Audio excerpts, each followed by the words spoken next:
Hello everybody, and today I'm going to talk to you about how much computer you can get for $5 or the price of a Burger King value meal. So, here's a little backstory to how I found this.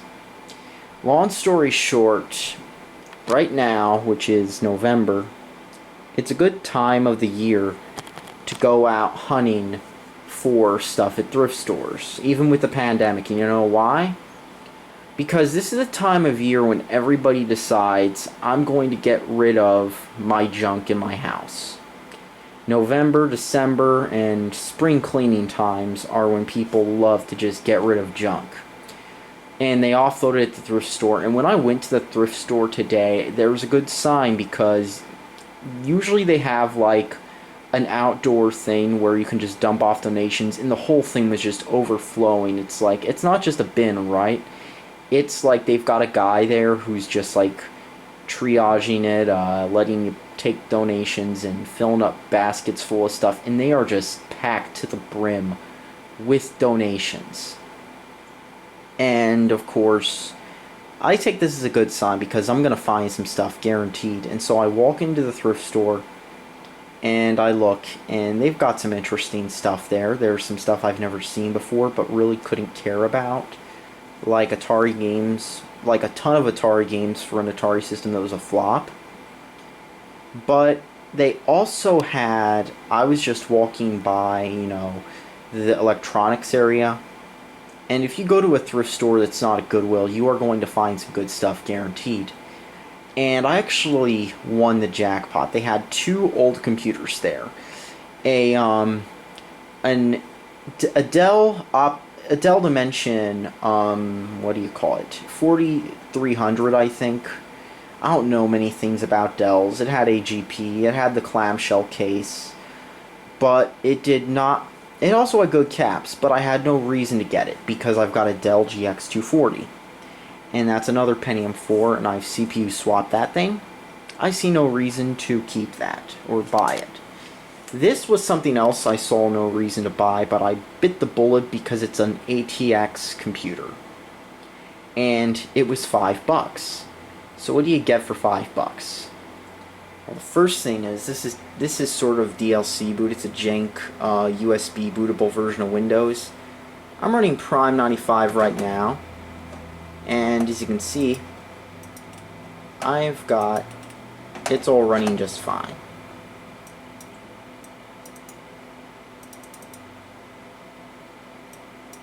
It's running just fine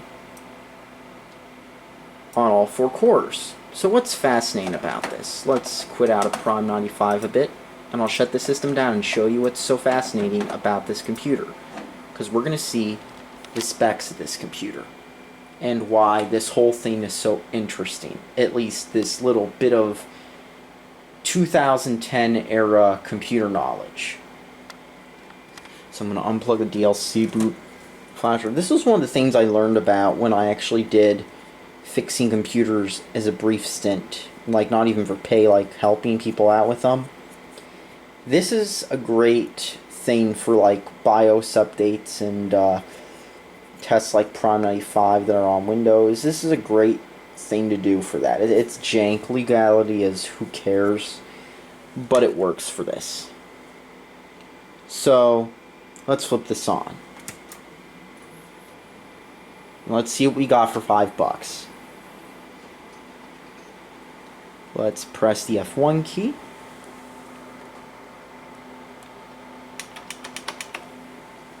Four cores are activated. You notice something about that? A power supply surge is detected. I'll go into that a bit as well. But let's press F1 to run setup. So we've got our jumper free configuration and all that. We've got all these configs.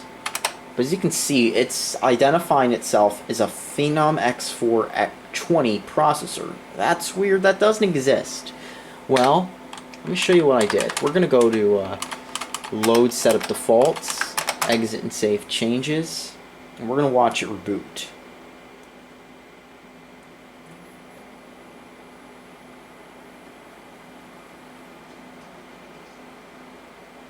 So What this system has in it, and I'm going to press F1 again, it says press 4 to activate ACC function. I'm going to run setup. So this system, what it really has in it is it's got a 160 gig hard drive, standard for the time, DVD RAM. This was back when it was still trendy to put DVD drives in computers. Now many cases drop these front bays or entirely, or they only give you one or two, because Steve Jobs said optical drives weren't cool anymore, so they got rid of the bays because it's not trendy. And let's go to system information. Phenom X3 720. So this is actually a Phenom X3 tri-core processor. But let's Control-Delete it. Let's press 4. Let's see what 4 does. Let's press 4 here. System shuts off.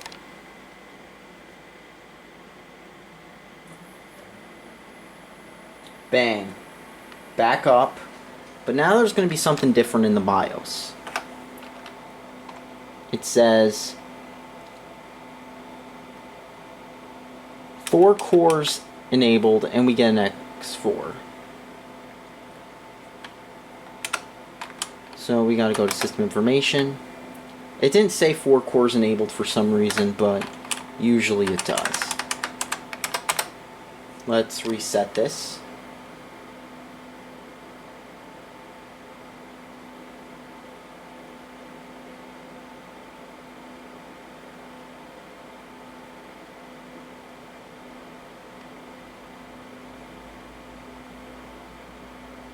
And I think the power supply is on the fritz.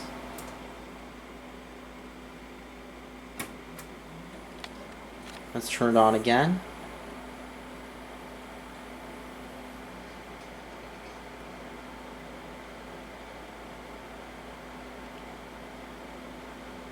Four cores are activated.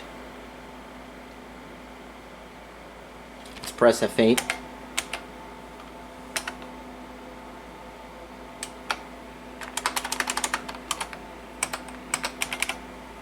So I'm going to show you it's actually quad core. So here we are booted into a much less shady Linux distribution. And if I do LSHW works. So let's go all the way up to CPU. We've got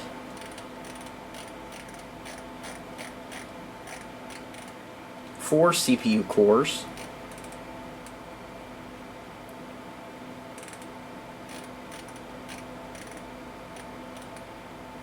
Phenom X4. Let's just do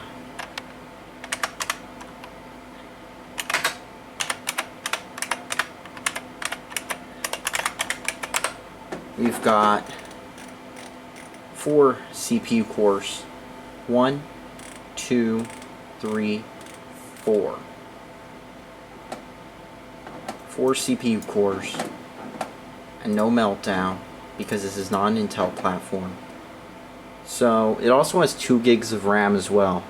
I'll get to that in a second and why I think it does. So let's shut it down, and I'll take a look at the motherboard and what's inside this, because this will also explain why we're having power surge issues. Let's shut it down.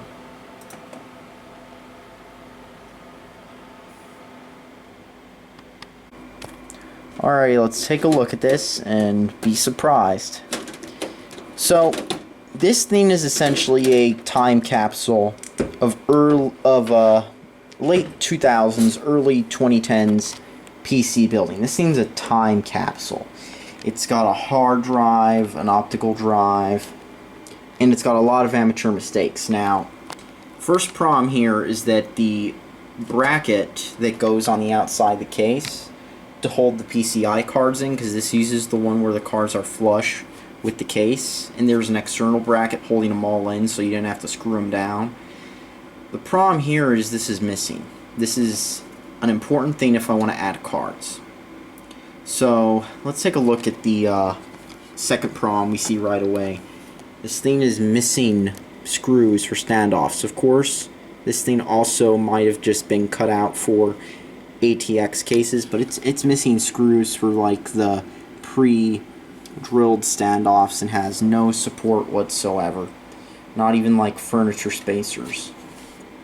So we've got ourselves a CPU in the box cooler that these came with, and this was a tri-core or quad-core if you unlocked it, and these things would get up to like 60 degrees Celsius with this box cooler. You could slash it a bit with a heat-piped cooler, and AMD did this towards the end of the FXs and for the Ryzens, but these box coolers are not that great.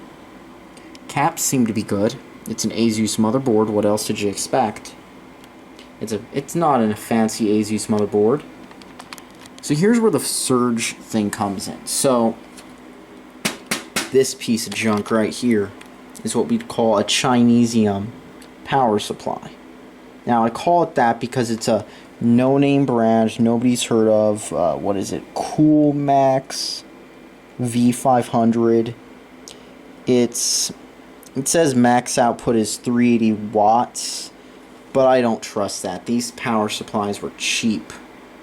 These kinds of power supplies were very common in like cheap like custom built computers, because even Dell, they would do something like an Aztec or a Delta power supply, but in this thing you're getting a real cheap power supply. Like those Dells, you'd see those Dells and they would be putting out more watts than advertised. This was the opposite. They would put out less watts than advertised. So it's very easy to stress these Chinesium power supplies to their limits. And it's pretty common, like as you can see here, it's telling me about a surge every single boot up, and I think that's due to this janky power supply. These power supplies are very thin sheet metal. The case is also a very thin sheet metal. However, there's one thing in its advantage, because at least these cases weren't as big of a deal as, say, having your power supply take your whole system out. But that's what this was, a base model Chinese case you'd use if you're building like white box computers by the truckload. Like say if you're furnishing a school or business, you would use these cases. That's what everybody used at the time, were these cheap Chinese made thin sheet metal cases. These were also common with first time PC builders, because you would see, like, I did this too. I actually built a PC for my mom years ago, and I used one of these cases. They're not bad for what they are, and you actually get a lot of hard disk space. You got one here, and there's another. You get like a good amount of hard disk bays, and there's even a fan cutout if you want to like put more hard disks in. So like compared to the modern day, you know, flashy gamer kid cases you see, these cases weren't all that bad. But then we get to another problem. There was no exhaust fan installed. Now, I don't know, it looks like the system had a GPU at one point, because those two things would be pulled if you're putting a GPU in like a PCIe 1X card in, but they're missing.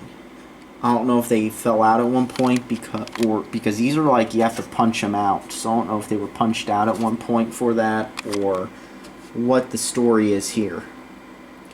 But it's missing completely, and so is that bracket that holds it in. There's also no fan here now. This was a common trend in like Pentium 4, Athlon XP, Athlon 64 era computers. You would have like a cutout there, and it would go to the CPU fan. In theory, it would pump fan up and vent it out here. It would vent that hot air out the side, but kind of weak if you ask me. But there's no exhaust fan, and that's something you would expect even out of a cheap Dell. You'd expect there to be an exhaust fan, and there was none here. I don't even know if there was one installed, if there's just like holes that have never been drilled out. Yeah, I don't even know if there was one installed. But if the CPU never overheated, I don't know if the end user would notice. So essentially what we're looking at here was a very cheap build by somebody building a computer for the first time during this era. And as a piece of this era, it's a pretty good time capsule. But I'm just not sure what to do with this computer. I'm not sure if I should sell the motherboard, trash the power supply, put something better in, or what.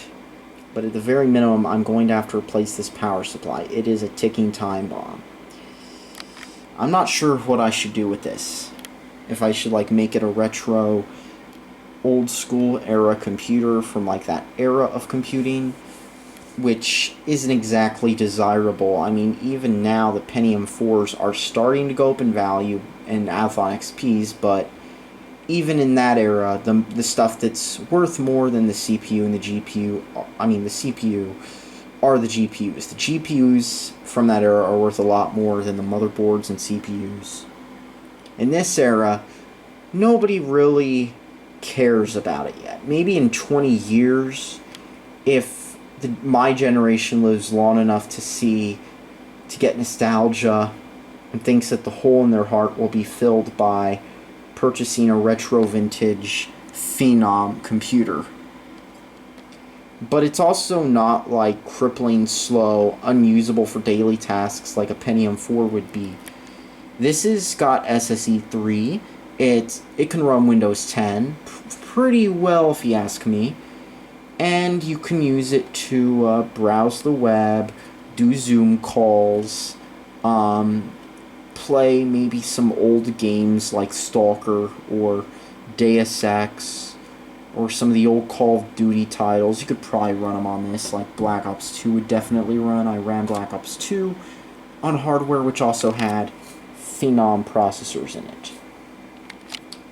I actually was pretty big into this stuff in the day. The first PC I built myself, was a Phenom X2. I upgraded it to an X6 because I was trying to overclock it and failed quite a bit. And then that motherboard started having issues because it was an ASRock, so I got rid of it. And I sold the CPU off and all. But that's the thing with this system.